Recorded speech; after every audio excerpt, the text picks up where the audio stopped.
فلذلك فادع واستقم كما أمرت ولا تتبع أهواءهم وقل آمنت بما أنزل الله من كتاب. الحمد لله وصلى الله وسلم على نبينا محمد وعلى آله وصحبه أجمعين. Inshallah, today we'll get started where we left off yesterday, inshallah, in the book Durrat al-bayan في usool al-imaan by Dr. Mohamed yousri, حفظه. So previously we were talking about some of the defining characteristics of al-sunnah wal-jamaa'ah, and then we talked about some of the things about their character and how when they nurture and they bring up people, they make sure that they bring up people in a way that is nurturing, in a way that is moderate, and that the bringing up that they do for other people is grounded in iman. And this word that the author here he used was tarbiyah. And tarbiyah is something that is it comes from like the word rabba, yurabbi, tarbiyatan. And this is like this is a way that we would say that a person, when they bring up a child, that they yurabbihi, and that like the people that bring up that child are they do it in a nurturing way, which is that tarbiyah. And so we'd refer to this upbringing with the word tarbiyah. And this also a lot of the scholars, they would say that the word rabb, when we say rabbul alamin, so this word rabb comes from the same word of like tarbiyah, which is like bringing up someone from the very beginning and taking care of them and nurturing them and giving them guidance and all of these things that nurturing comes into. And they would say that this is a similar like root from the meaning of this word. And so of course this is something that like bringing up people and having this nurturing environment is very, very important, because of course like the generation that comes afterwards, they're always going to be reliant on like the tarbiyah that was from their parents and the generation that came before. And so it's important that people they have this nurturing character with them. And this is something that, of course, when somebody has this nurturing characteristic, it helps somebody stay on the right path more than someone who doesn't have a nurturing way of like bringing somebody up, because they would make somebody like fall away on the wayside because of their harshness or their lack of good character in bringing someone up, and also in the way that they would bring someone up.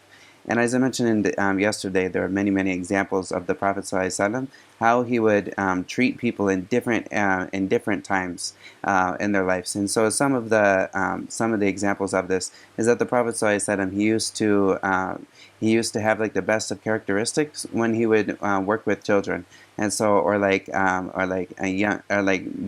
the young people around him.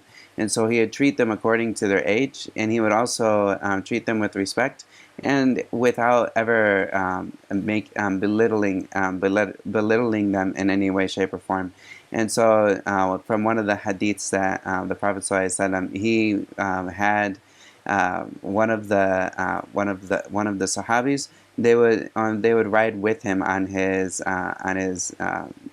like his donkey, and he would ride with them, and then he used an example. He said, "Ya gulam," and so then he would like call him by yeah, oh boy, and then he would wait till then he would say yes, and then he would call him multiple times and to get his attention, to make sure that he was to make sure that he was actually paying attention.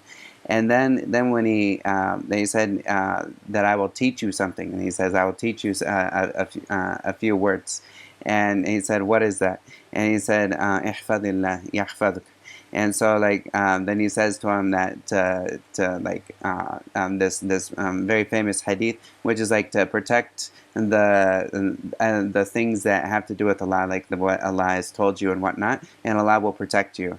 And then to the rest of the hadith. But the way that the Prophet ﷺ, he worked with him in like his teaching mannerisms, it was something that is very beautiful, and also of the things that the Prophet ﷺ used to do with some of the children is when they were around him, he would never, like if he ever asked them to do something, he would never be upset if they didn't come through with it.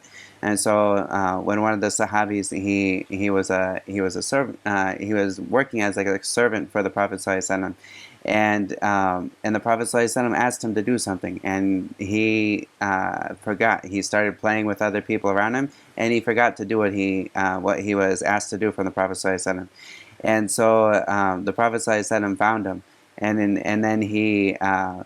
then he dealt with him in a very gentle way, and he didn't get mad at him for not doing what he said. Rather, he said, "Did you forget?" And then when and then he realized, "Oh, I forgot," and what I was commanded to do.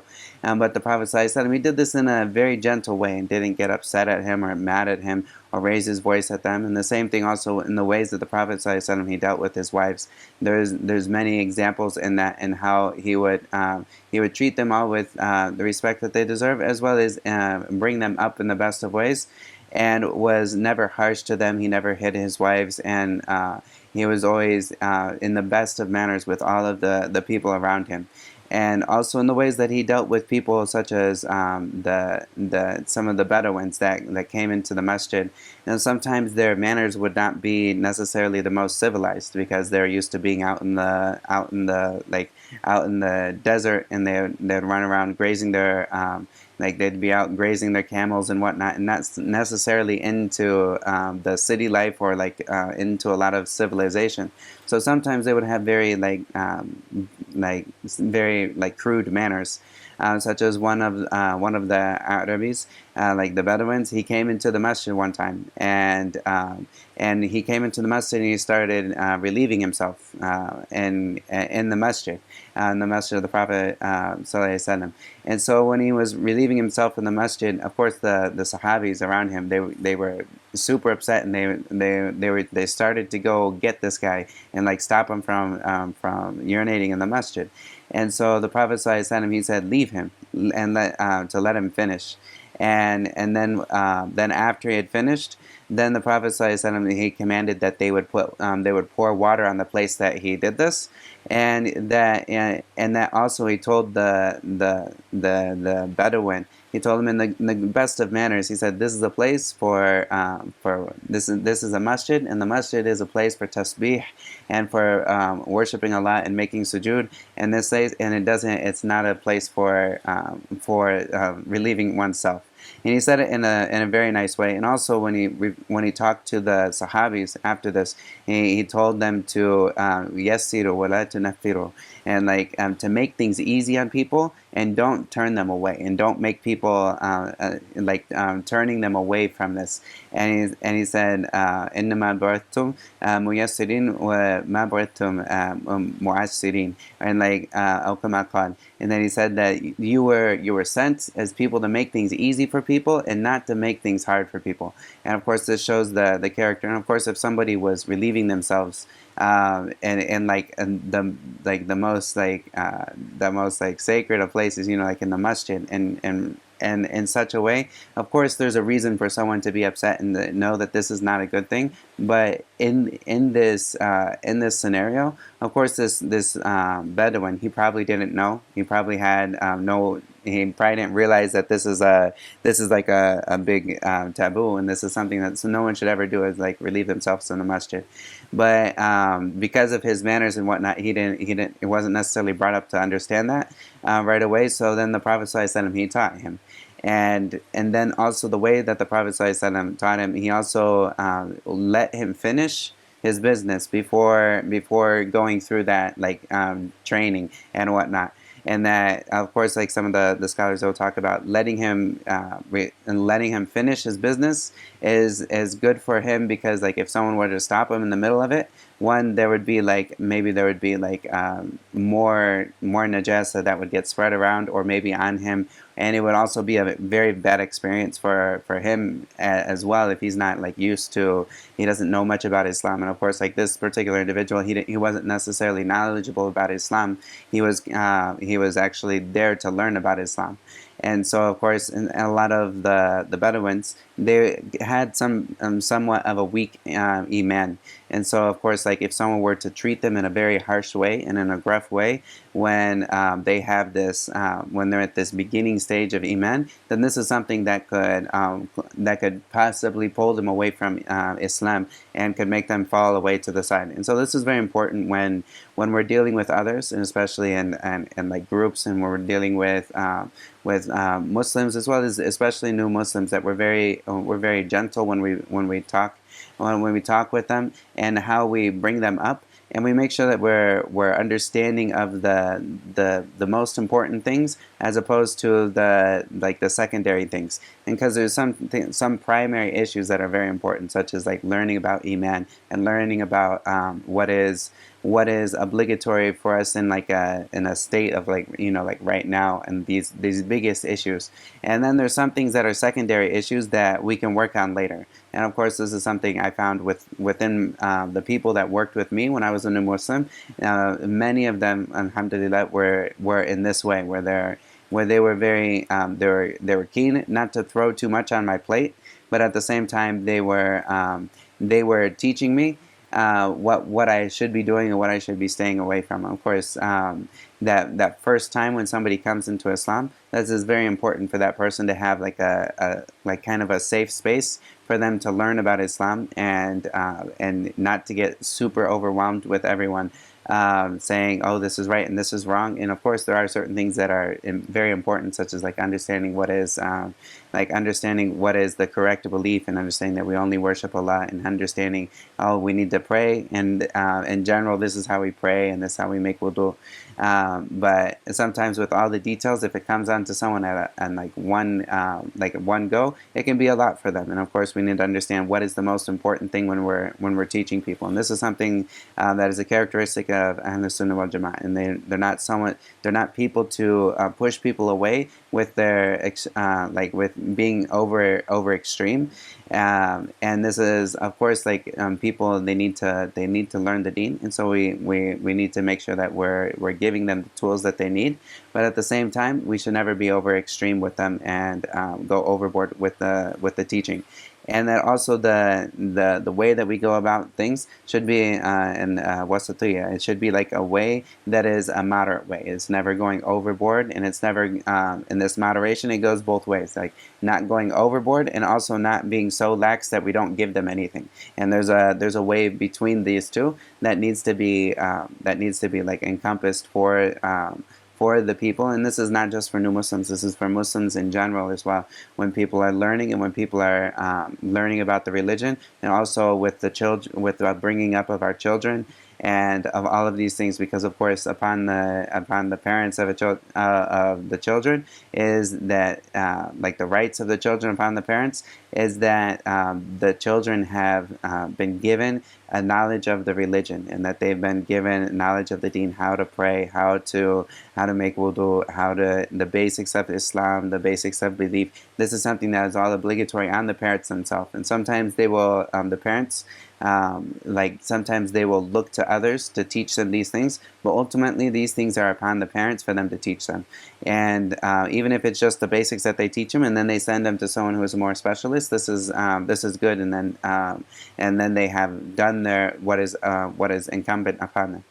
And also this upbringing should always be based in iman. And of course, when somebody has this iman, it's something that will go a lot farther with somebody than especially with kids in this day and age. A lot of the teenagers, when a teenager comes of age and he has an iPhone or he has some type of smartphone and something, there's no way that the parent will ever be able to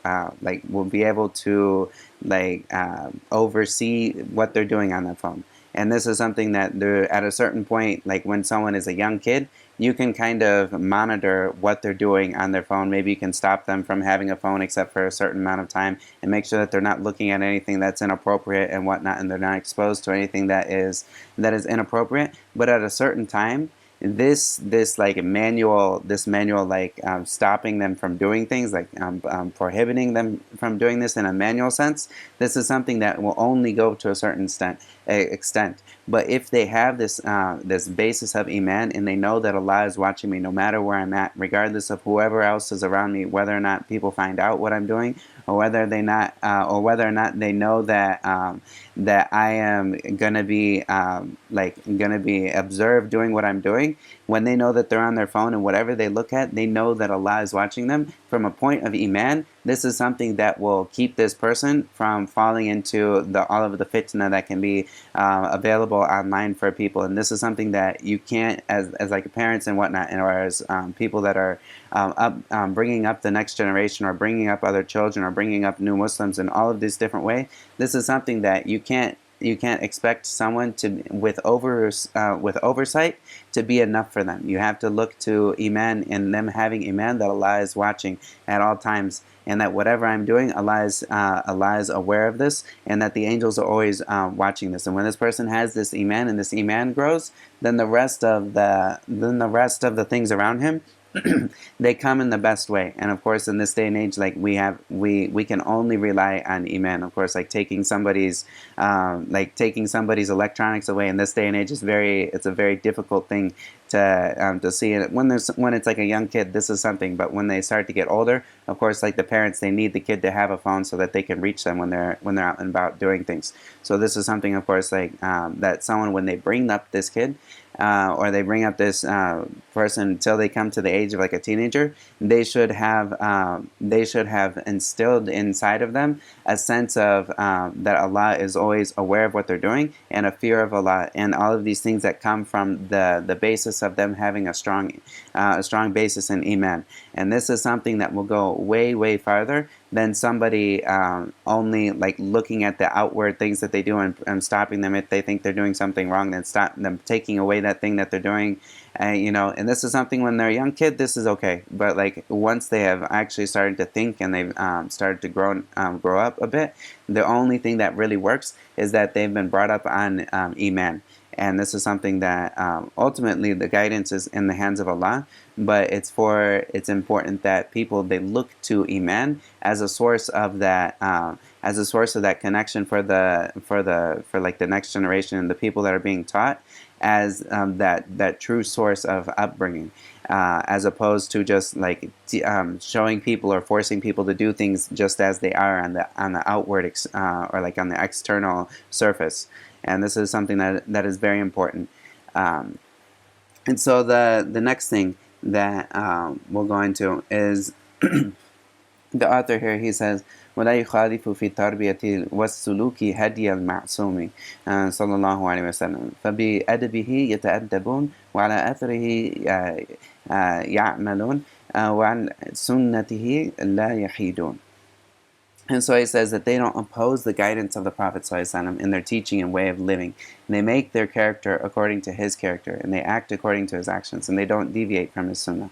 And this is a very important thing, that when we look at the way that we bring up our like the next generation, this tarbiyah and this upbringing, that we look to the guidance that the Prophet ﷺ has given us, and the sunnah, and also reading the seerah and seeing how did the Prophet ﷺ, how did he deal with people of different types and different natures and different statuses and different backgrounds. And this is something that we should take this, and we should use this in our life. And whenever we have something from the Prophet ﷺ, anything that comes from anyone else in their guidance, this is something that is subject to debate.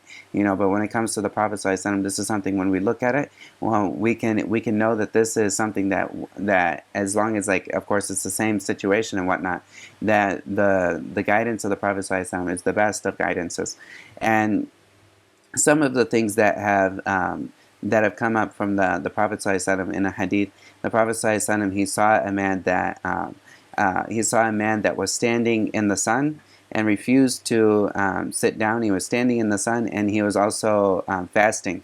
And he asked, "What is this? What is this guy doing?" Of course, in like if you think about in Saudi Arabia, if somebody tries to stand in the sun, like they're just standing in the sun, this is a form of extreme punishment or something. Like this hurts this person a lot. And so the Prophet ﷺ, he asked what this person is doing. He said, this person made a vow.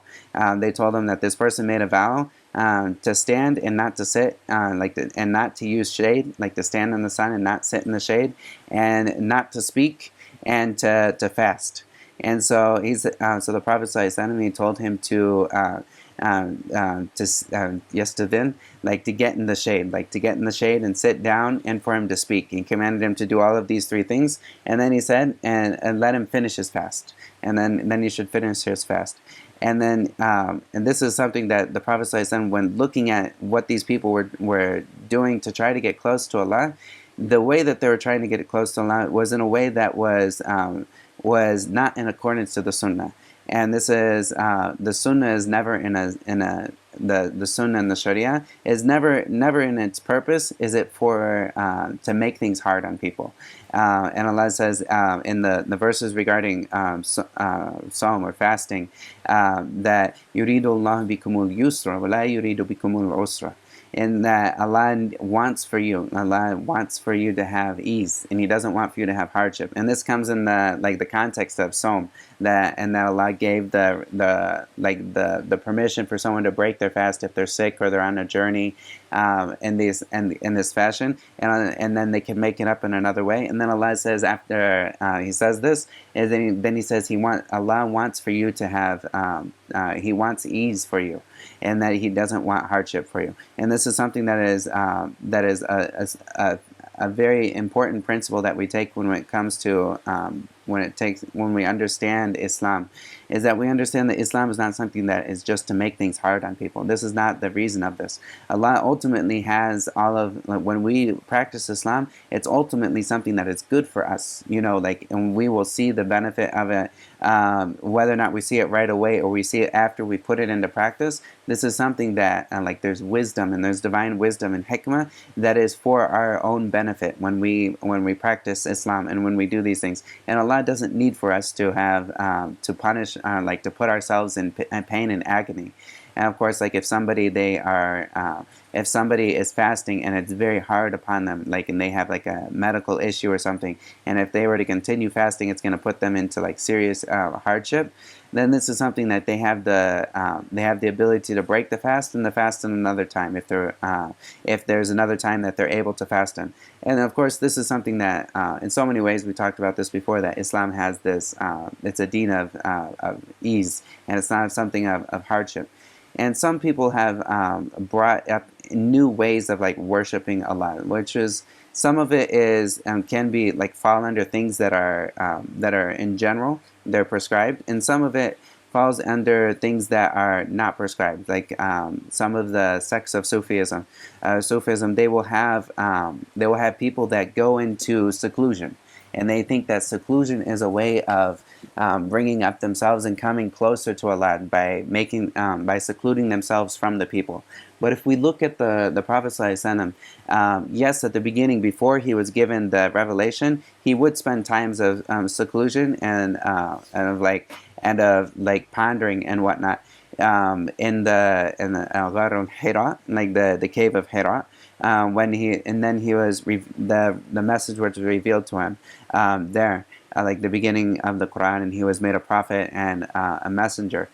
And so this is something, yes, at the beginning the Prophet ﷺ used to do this, but if we look at his life, this was never an act of worship, secluding oneself from the rest of the world, in some type of going into seclusion from them and stepping away from the things of the world and going into seclusion. This is not something that was prescribed by the Prophet ﷺ. He never called people to do this, and this was not something that he in and of himself did after the message was revealed in the time of giving the deen and the religion. This was something that he didn't do. And so this is so people that think that this is the best way of going about it, and they have like these different ways of going into seclusion, and this person only focuses on ibad, and he goes into a room and he doesn't mix with the people. This is a way or a path that goes against the path of the Prophet ﷺ, because the path of the Prophet ﷺ was to mix with the people and to talk with the people and to be with the people and to teach the people by being with them. And he never called for people to go into seclusion to get closer to Allah. And the person that has this this interaction with people, he will find himself in many different scenarios that he will have to that will be in a sense of like worshiping Allah in a way that he would never find in seclusion by himself. And of course, this seclusion is something that that you can find. You can find this like seclusion. This roots in many other religions, such as like Buddhism, where they go and they put themselves in a monastery and they don't come out of it, and they just like meditate, and they go and they don't mix with the people. And then they also have like the same thing with like the Catholics, and they have their own they have like the monks and the nuns and all of these things, and they go into these things, and this has no place in the religion of Islam, and even in the original religion of like that Isa brought with. There was no place for this in what Isa brought, alayhi salam. Like this was not something that he taught, and Allah says in the Quran, وَرَهْبَانِيَّةً ابْتَدَعُوهَا مَا كَتَبْنَا عَلَيْهِمْ إِلَّا ابْتِغَاءَ مَرْضَاتِ اللَّهِ. And so like that Allah says rahmaniyya, this is something which is like that going into seclusion and whatnot. Ibtada'uha. And he says, Allah says that they like invented this bid'ah, like they made this, they brought this out of that they invented this in matter in the religion. And Allah ma katabna alayhim, and that Allah says we never wrote this or like prescribed this for them. And so this is something that that when we look at the guidance that the Prophet ﷺ gave us, we know that this is the best of guidance. And when people come up with other things that are new, we take this to the Sunnah. We take this to the Quran and the Sunnah, and we see, does this go in line with what the Quran and the Sunnah has given us, or does it not? And there's also a general principle that when we have something in the Sharia that is general, for us to make it specific in a certain way, we need some evidence to make it specific, or else this falls into like a form of bid'ah. So if we have a general concept that we should be reading Quran, and that we should have dhikr, and that we should make like salat on the Prophet ﷺ, so we should say sallallahu alaihi wasallam, or say ala musalli ala Muhammad wa ala ali Muhammad, and like have these certain dhikr that are prescribed in the Quran and the Sunnah. These are good things, but to say that we should do, like we get a plan for somebody, and we give them like, you should have so many Allahumma sallis, you should have like 100, you should have 100 Allahumma sallis after dhuhr, and you should have like, or after Isha, and you like put these numbers and put like a certain like details to how we do these things, and use this as a form of worship. This is something that needs to have evidence before we make these things specific that aren't specific in like the Sunnah. Like, yes, there are certain things that are specific in the Sunnah, such as saying Subhanallah, Alhamdulillah, La ilaha illallah, Allahu Akbar, or like saying, or Subhanallah, Alhamdulillah, Allahu Akbar 33 times. Like this is each one of these 33 times, and then saying La ilaha illallah wahdahu la sharika lah, lahul mulku wa lahul hamdu wa huwa ala kulli shay'in qadir, to finish off the 100. This is something that's prescribed after all of the salawats. And also before going to bed, for someone to say each one of these 33 times, and then Allahu Akbar to say it 34 times to make 100. This is something that's prescribed with an actual number. But for us to give numbers and give these specific details to the way that we do dhikr or the way that we worship, it needs to have we need to have evidence for this specificity that comes from the Sharia, or else it falls into an area of bid'ah. And this ultimately will take the place of a sunnah. And some of the righteous predecessors, they said there's no bid'ah except that it takes the place of a sunnah that's out there. So anyone that takes these things, it will always be replaced, or like they will always be replacing a sunnah that is out there with whatever bid'ah that they come up with. And while these things may seem like small things, these are things that after a while, they ultimately lead somebody to see that what they're like. Sometimes the Sufis, they will have like a certain wird that their sheikh will give them, and they follow whatever their sheikh tells them to do in this, and they have like this certain amount that they're supposed to say of all these different things. They have a list of their dhikr that they're supposed to do that the sheikh gives them, and this is something that, like, if they're doing this as just a tool, and they're not looking at this as like something that is prescribed for them from the Sharia, but rather they're looking at this as a guideline to help them get into the habit. This is one thing, but if they're looking at this as actual way of like as like Sharia, and this is a problem as these specificities in the Sharia, they need to have some type of actual basis in the Sharia for that.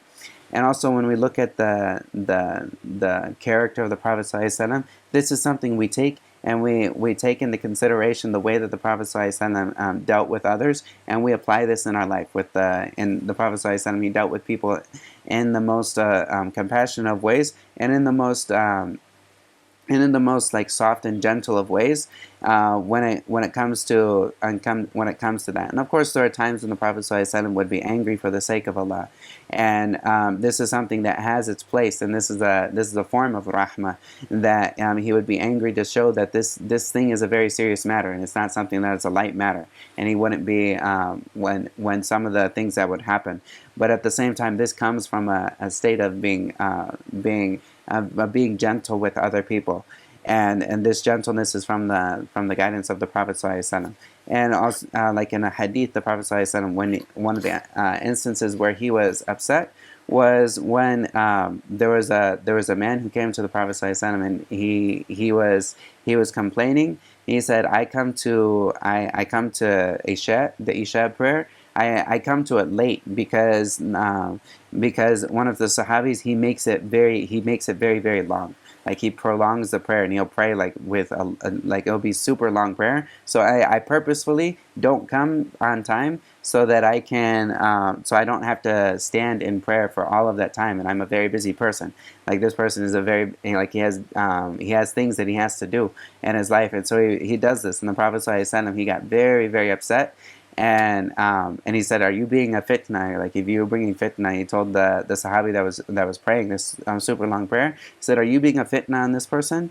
And he was very very upset. And the Prophet ﷺ told us and taught us, if someone is leading a congregation, then he should make sure that he doesn't prolong it to anything that is like hard on these people, and to recite with something that is easy for the people, and not to be a fitna for them. And of course, like when this person like there was instance where a person, he came into salah, and the salah was very long, and he left the salah and prayed by himself because it was too long for him. And then people talked to him like, "Oh, this guy is probably a munafiq, like a hypocrite." And the Prophet ﷺ was very very upset, and told them to deal with him, to not be a source of fitna for these people. And of course, this comes from the mercy of the Prophet ﷺ when dealing with these people, and with this and so this adab that the Prophet ﷺ has, it comes in many different ways, and it comes in the ways that he deals with people patiently, as well in making sure that everyone's rights are taken care of, and on this. And so, and in his ways, and وَعَلَى أَثَرِهِ يَعْمَلُونَ. And of course, like, we should act upon the path of the Prophet ﷺ. We should act in the way that he acted and he taught us. And this is, of course, the best of ways. And that we never go aside, and we never leave the Sunnah of the Prophet ﷺ for something that we think is a better way. You know, of course, this is the Prophet ﷺ. He gave us everything that we need to know how to worship Allah, and also when it comes to our dealings with other people, the Prophet ﷺ, he gave us the foundational principles that we need to know for this. And of course, maybe some of the details we can gather from other places, and such as like there's benefits of certain people with psychology and some of these different paths that people have used from productivity and whatnot. But we take this ultimately, and we'd always want to look back at the Quran and the Sunnah and make sure that there's nothing that is going against the Quran and the Sunnah in any of these, such as self-help or certain things that are helping people to be effective people and whatnot. Some of these things we would take them back to the Quran and the Sunnah, make sure that these aren't ever based on something that is in opposition to the Quran and the Sunnah. And this is important. Of course, we can benefit from the wisdom or the experience of other people in life that are whether they're productive people, whether it's productivity or whether it's how to focus or how to establish good habits. There are many books out there that are written by non-Muslims that can be very beneficial for Muslims to apply in their life. But these are things ultimately we never take something from it that goes against the Quran and the Sunnah, and we always look back to the Quran and the Sunnah to see is this either an alignment with the Quran and the Sunnah, then this is good. And if it's not clear, but it's not going against it, then this is something you can take and leave it as long as it's not going against anything that is clear in the Quran and the Sunnah. But we don't use this as a form of ibadah, and in the way that it's something that helps us get closer to our goals. And that if it helps us get closer to our goals, then this is helping us accomplish things such as memorizing. There's certain physical things that people have tried and tested to help someone with memorizing. So taking these things and helping them, whether it's psychological things and making sure that someone isn't hard on themselves or thinking that they can't do this, but of course bringing these back to the Quran and the Sunnah always, and making sure that these are never going against each other. And if anything goes against the Quran and the Sunnah, then we put this to the side. Wallahu ta'ala a'lam. And the next thing that he says here is that وَيُعَلِّمُونَ وَيُرَبُّونَ وَيَأْمُرُونَ وَيَنْهَوْنَ إِلَى اللَّهِ تَعَالَى وَإِلَى اللَّهِ تَعَالَى يَدْعُونَ وَعَلَيْهِ يَدُلُّونَ وَفِي سَبِيلِهِ يُجَاهِدُونَ. And so he says they teach, they bring up, they command, they prohibit, and they call and they guide to Allah alone, and for Him alone they fight. And this is something these are some of the very important characteristics that Allah has when Allah mentions the believers and praises them in the Quran. He praises them with these characteristics, and it's very important that we're people that we teach people. And of course, this is one of the things that when somebody learns, and I'm hoping when all of you are learning in these classes, that this learning is not something that you do and you learn and now you have something that you know and you didn't know it before. That's not the purpose of learning. The purpose of learning is one to relieve yourself from the jahl or the ignorance that was before, and then also the next is to apply it in your own life. And then also, as well as this, the fruits of this should come out in you teaching other people from what you've learned and what you've applied and what you have seen. This is something that should always come out in teaching. And the teaching is something that is very, very important. As some of the scholars have said, this is the zakatul ilm ta'limuhu. It's the zakat, or we have zakat for the money that we have, and we give a certain percentage of that. But the zakat for someone that's learning or someone that's studying is that they teach others people from this learning and studying. And this is a part of the amr bil ma'ruf wa nahy anil munkar that he mentions here right afterwards, is that they also they command and they prohibit from these things. And this will come from that teaching. And when somebody teaches somebody, this is one of the best ways of commanding with the good and prohibiting from what is evil, because it's in a scenario where it's not actually, it's in a preemptive scenario, if you would want to say. Because of course, if you go into something after it's already happened and you try to go in and you go and try to fix it after a problem has already happened, it's much harder to fix the problem than beforehand. Of course, preventative measures are much easier than fixing a problem after it's already occurred.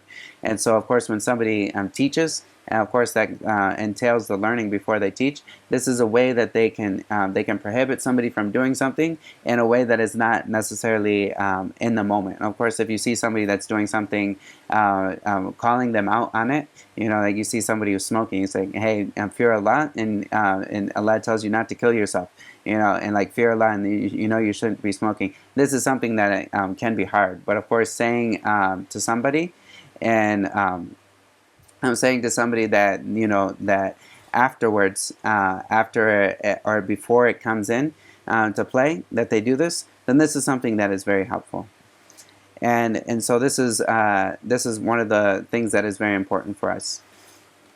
And so of course, like, preemptive measures is much better than going going in the moment and doing it. And of course, calling people out in the moment is something that is also, like, if it's the appropriate, then this is something that is also important. But of learning and teaching, this is a way to catch some of the problems, or make sure that people are coming with what they're supposed to before the fact.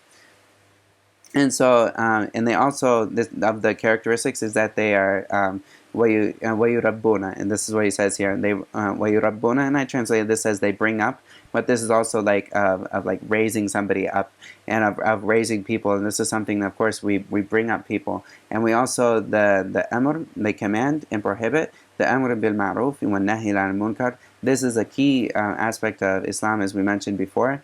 Then this is a key aspect of Islam, and this is something that al-Sunnah wal-jamaa'ah, they will always be doing, is that they will always be calling people to do what is right, and they'll be prohibiting people from doing what is wrong, and they call and they guide to Allah alone. And this is also very important, that when we call to like al-Sunnah wal-jamaa'ah, this is something we don't call to an actual, like, we don't have some Facebook group that we're calling to. We don't have like some group of people that are around here that we're calling to.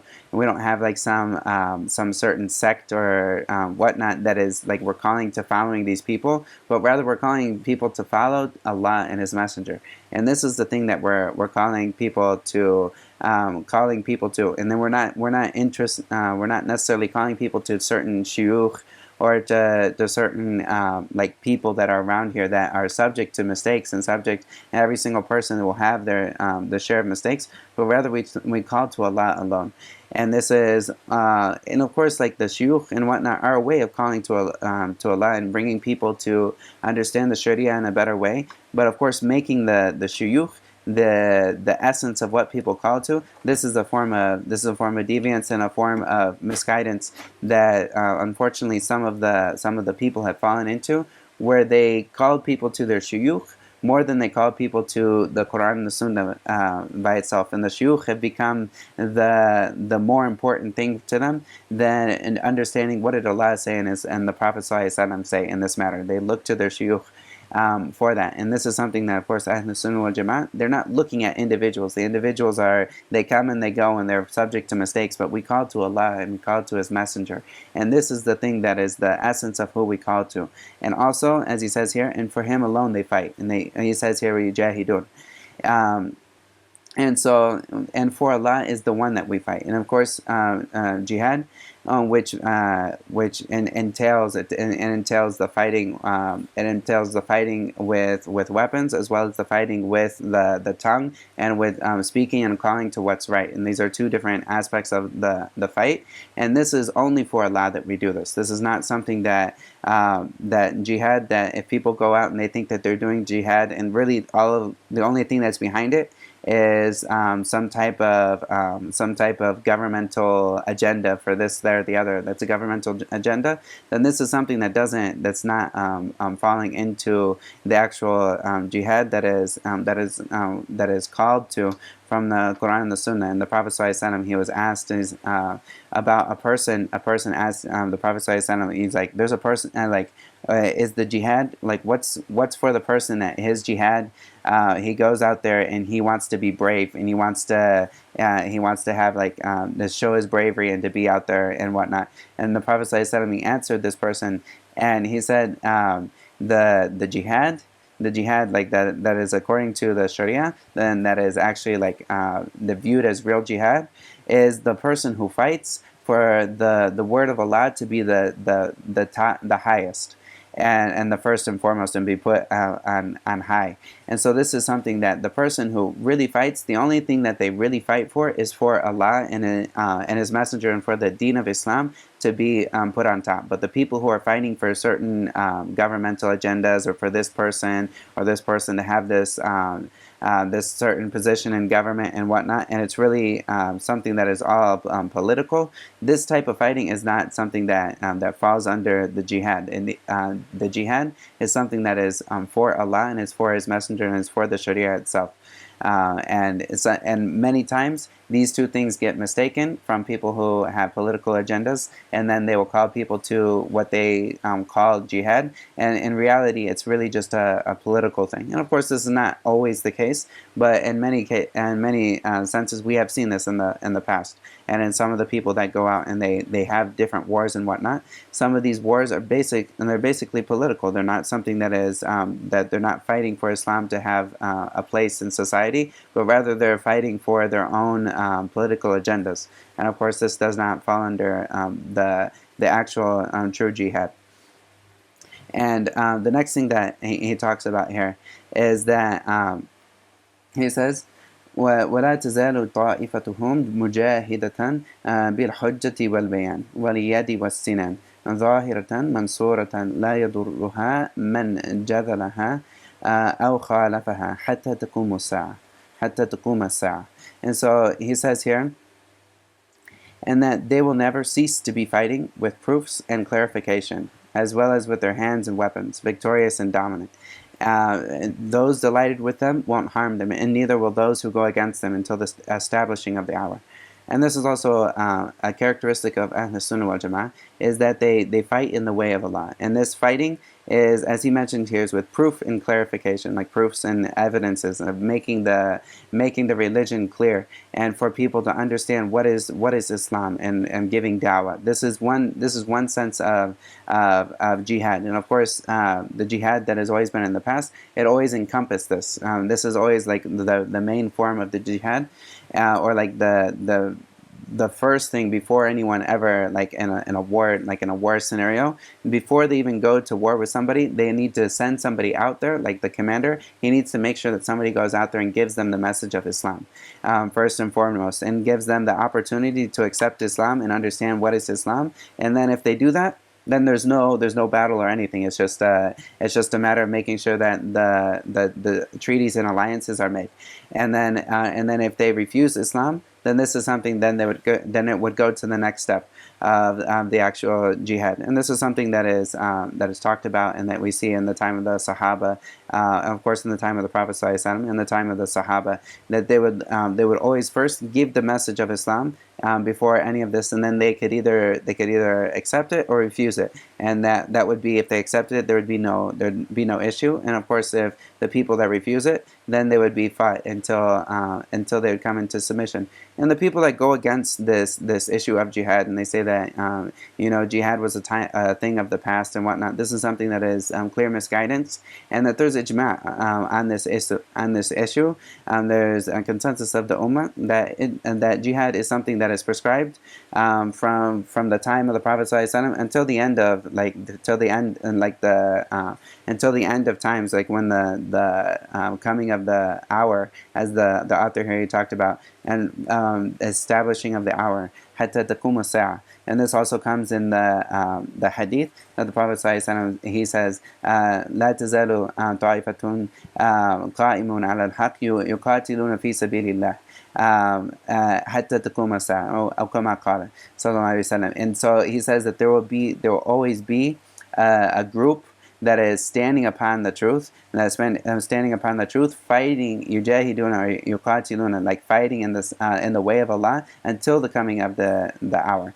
And of course, this is something that we look at the pros and the cons, of course, with this. And this is something that isn't for individuals. Like, this isn't for me or for individuals to go out there and fight, and like some type of, like with any type of swords or anything of that sort, like go out there. And this is not for individuals, but rather this is something for like the actual leader of Muslims to go out there and to do. But this is something that is established in the religion, and there's different types of jihad, and one of the types of jihad is jihad of dafa, which is like if somebody is in a land that they're in, and then the kuffar, the disbelievers, they come and they encroach upon this land that the Muslims are in, they try to take this land away from them, then it's obligatory on the Muslims that are in this land to fight and repel these people that have encroached upon their land, and to fight them from their land. And this is something that, yes, this is something that goes on even to this day. Of course, we can see this in Gaza and in the different areas. Of course, like Israel is occupation. This is not something that Israel is not like something that made an agreement with the people, and they somehow the Muslims there agreed that Israel would come in there. This was something that they came in full force with armies and whatnot. And it's an occupation. It's not something that is like any type of agreement, other than that if someone doesn't want to die, then they don't do something, And so this is like this would fall under ikrah for the people that are silent and don't fight, or they can't fight and whatnot. But of course, like the fighting to protect someone's land and for them to protect their rights and to protect their family from their land, this is something that is obligatory. And of course, that obligation. Also, you look at the people who are able to do it, and the people that aren't able to do it, or there'd be, or if they fall into like the mukrah, which is someone who is unable to do something in that state. But this is one form of jihad, and so this is like the jihad of dafa. And this could happen with with individuals, for like, so if you're on the road and someone tries to steal something from you and you fight them, like this is a form of jihad of dafa, because you're fighting this. Or if you have your wife and your kids with you and somebody tries to like attack them or do something to them and you fight them, this is something that's obligatory on you, and it's also a form of jihad. And if you died, you would die as a mujahid, or you die as a shaheed, inshallah. And this is something that this is one form of jihad. And there's also the other form of jihad, which is going out, which is a form of like spreading dawah, which is what I mentioned previously, which is going out and calling people to Islam. And then if they agree, then they come into agreements and alliance with like the Muslim nation. And if they don't agree, then they're fought until they do agree. Or if they're if they're Jews or Christians, then they would give the jizya. And of course, this is something that we have to look into, like the situations. Is this realistic, and is this going to create a greater harm, or is it going to create a greater benefit? But this is something that is established in the deen, and it is a part of the religion. And anyone who denies that's a part of the religion has gone astray, and they've gone into an area of misguidance, because this is something that the Prophet ﷺ says, this group of people that will be standing upon the haqq, they will also be the group of people that are also like fighting in the way of Allah, and that are making jihad. And like the scholars, they also say that it's not obligatory for people to like always be in a state of war, but at the same time, this is looking at the benefits, weighing the benefits from the benefits from the harms, and that people should be weighing these things. And like in this day of age, this is not something for us to make these decisions and whatnot. This is something that we leave to the leaders of the Muslims to see what it should be. But we understand that this is something that is established in the deen, and if the Amir al-Mu'mineen, or like the leader of the believers, if he ever calls us to do this, this is something that we're obliged to go help for the people that are able to do this. And of course, there are many people that have gone astray in one side, which is like to say that this is not something that is a part of the Sharia. This is one of the people that have gone astray. And then there's another side, which is like the Daesh, or like some of these other these groups that are actual terrorist groups. And some of these have gone to an extent where they will go against the actual Quran, the Sunnah, and the way that they're fighting. And they claim that this is jihad, but it's not actually in reality jihad. That is according to the Sharia, and it's actually some political movement and whatnot, and they're actually not based. They don't actually have a root or a status, and as like they're not following like the body of Muslims, and instead they're actually killing many of the Muslims, and like to be out there in that way, where they actually when we see a lot of these, like these actual terrorist groups, they do more harm to the actual Muslims than they would do to any of the disbelievers. And they will fight these people, and like they'll fight the Muslims that are actual Muslims, more than they fight other people. And this is something that is a great harm, and we seek Allah's refuge from ever falling into that. And of course, the looking at to what is a jihad that is actually like mu'tabar, like something that is actual, that holds a place in Islam, and that doesn't hold this. This is something that you would go back to the actual scholars to define, and this is something that needs to be assessed in like each age, day and age. But in general, jihad is something that is prescribed when the conditions are met, and when the people are able to do it. And of course, if someone makes peace treaties, this is something that is okay for people to make peace treaties and whatnot. And then he also says here that this jihad, of course, it happens with like calling people to Islam, and with dawah, which is something that we can all do now. Like this is something that applies to all of us. And then also with like the sword, with the hand and the sword, when he says bil yadi was sinan, ظاهرة منصورة, and that they will always be victorious and conquering, and no one will harm them from the people that are delighted with them. So like the people that love them, they're not going to be a cause of, they won't affect them, and neither will the people that hate them. They won't have any effect on them. And this comes from he basically took the meanings of this from the hadith that was previously mentioned. And Allah knows best. وصلى الله وسلم على نبينا محمد وعلى آله وصحبه أجمعين.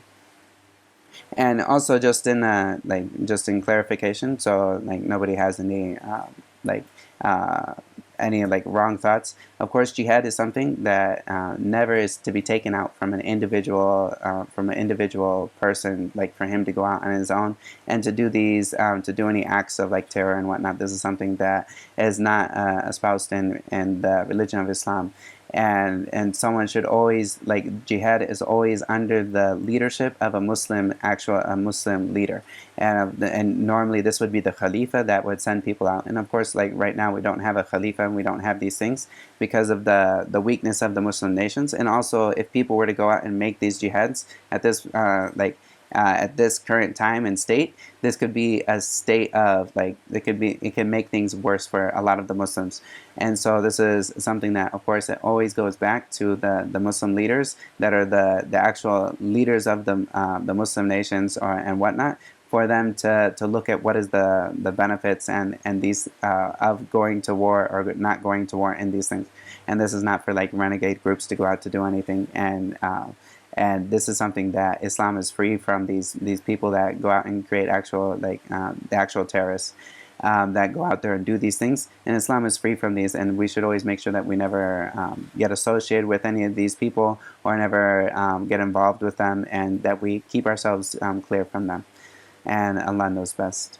سبحانك اللهم وبحمدك أشهد أن لا إله إلا أنت وأستغفرك وأتوب إليك. فلذلك فادع واستقم كما أمرت ولا تتبع أهواءهم وقل آمنت بما أنزل الله من كتاب وأمرت لأعدل بينكم الله ربنا وربكم لنا أعمالنا ولكم أعمالكم لا حجة بيننا وبينكم الله يجمع بيننا وإليه المصير.